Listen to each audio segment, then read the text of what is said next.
aux quelques premiers de cordée, aux revendications du MEDEF, le gouvernement et la majorité parlementaire mettent en œuvre une remise en cause profonde de notre modèle de société.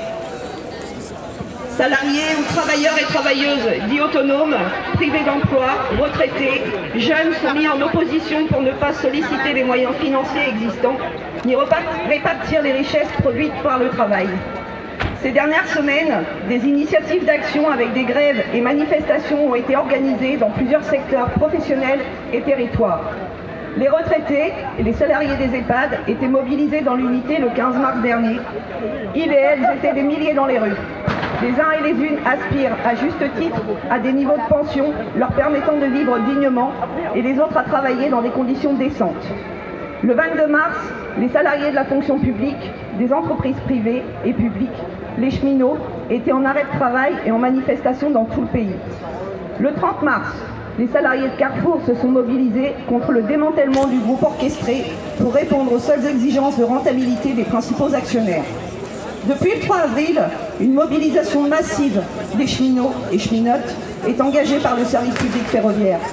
La mobilisation des étudiants et des lycéens contre le démantèlement du bac, la sélection à l'entrée de l'enseignement supérieur, l'éducation s'est considérablement étendue ces derniers jours. Les luttes se multiplient partout dans le pays, touchent tous les secteurs, traversent les entreprises, publiques comme privées, des luttes porteuses de revendications concrètes, souvent victorieuses. Toutes ces actions montrent que les salariés, les retraités, les jeunes ne s'en laissent pas compter. Ils exigent une autre action politique du gouvernement et que le patronat réponde à leurs revendications dans les entreprises. C'est pour cela que nous avons voulu cette journée de convergence revendicative et de lutte, pour affirmer que si nous avons des revendications propres, seul un grand mouvement interprofessionnel dans l'unité permettra de construire le rapport de force nécessaire pour contraindre Macron et son gouvernement à reculer et imposer la satisfaction de nos revendications.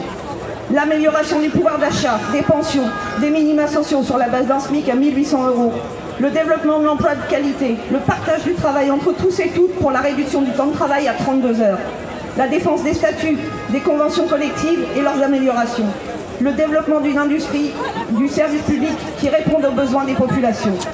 À la fin de la manifestation, l'intersyndicale vous propose de nous réunir sur le parvis en Assemblée Générale afin de regarder ensemble les suites à donner à nos actions. Enfin, nous tenons à vous rappeler que la manifestation du 1er mai qui se déroulera à Franklin est à 10h30. Merci, bonne manifestation.